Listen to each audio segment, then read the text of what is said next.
ne laissez pas votre bagage personnel vous empêcher de jouir de cette intimité à laquelle votre esprit et celui de Dieu aspirent. Certains problèmes m'ont empêché de crier à bas. J'ai souvent souhaité avoir un témoignage, comme celui des drogués ou des criminels, qui ont rencontré le Seigneur et ont complètement changé de vie.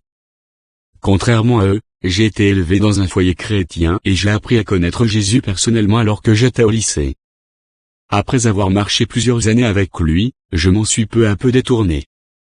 Alors que j'avais reçu le Saint-Esprit, que j'en comprenais les implications, j'ai commencé à marcher dans le péché. Encore et encore, j'étouffais la conviction qu'il avait mise dans mon cœur. Je me reconnais totalement dans le fils prodigue après qu'il ait gaspillé toute sa richesse, Luc 15, 11-32. Les sentiments qu'il éprouvait, quand il mangeait avec les cochons et pensait rentrer chez son père en tant qu'esclave, font écho en moi.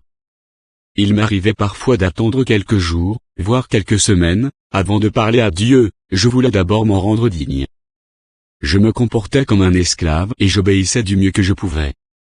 Je pensais que je pouvais, malgré tout, le servir même si j'étais mal à l'aise à l'idée de dialoguer avec lui.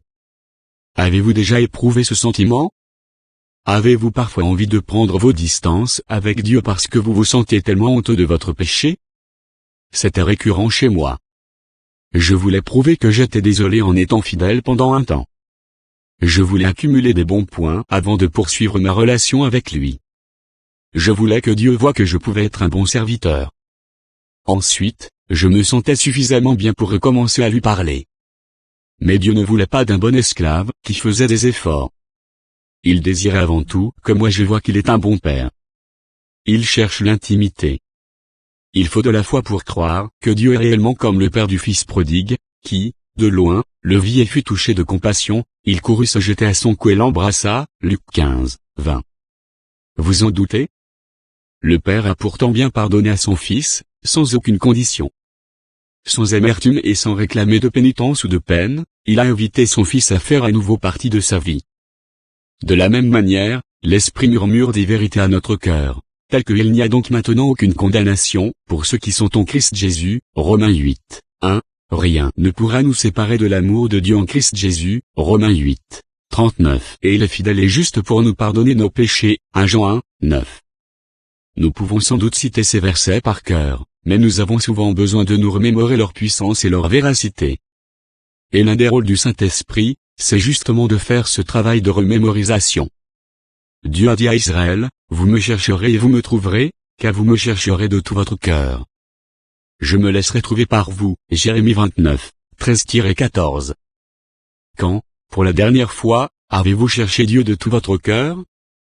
Nous ne sommes pas Israël, mais Dieu désire toujours que son peuple le cherche et le trouve. Demandez au Saint-Esprit de vous permettre de mettre de côté dès maintenant toutes choses, afin que vous puissiez le chercher de tout votre cœur. Dites à Dieu que vous voulez une intimité avec lui, peu importe le prix, même si vous devez en souffrir. Quand notre relation avec lui est telle qu'elle doit l'être, rien n'est plus satisfaisant, rien n'a plus de sens. Thomas et Jaillou? Est-ce que vous avez déjà rencontré des gens qui sont si gentils et joyeux que vous pensez qu'ils font semblant? Après tout, personne ne peut sincèrement être aussi joyeux, du moins pas tout le temps. Thomas et Jean seraient les premiers à admettre leurs imperfections, mais je souhaite secrètement qu'elles se voient plus souvent, je me sentirai moins coupable. Jean travaille dans notre église, et elle est l'une des personnes auxquelles je pense quand j'entends l'expression remplie de l'esprit. Elle n'a pas fait des choses extraordinaires dans sa vie. C'est plus dans ce qu'elle est, dans sa manière d'être. Vous voyez ce que je veux dire, elle est le genre de personne qui vous convainc uniquement par la façon dont elle vit et par ses relations avec les autres. J'ai d'abord rencontré Thomas, parce qu'il était chef et copropriétaire d'un restaurant sympathique et assez cher en ville. Il m'a envoyé un chèque cadeau, pour que ma femme et moi-même puissions savourer un repas que la plupart des pasteurs ne peuvent pas se payer. Pendant que nous étions là-bas, Thomas nous a confié que les affaires du restaurant se portaient très bien, bien au-delà de ses attentes. Encore 3 ans, et il pourra non seulement récupérer le montant de l'argent investi, mais aussi un large bonus supplémentaire.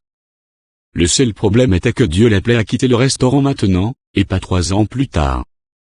Thomas surprit ses partenaires en abandonnant l'argent pour entrer dans le ministère où Dieu l'appelait. Thomas a quitté ce restaurant de luxe pour prendre une place à la mission humanitaire du quartier.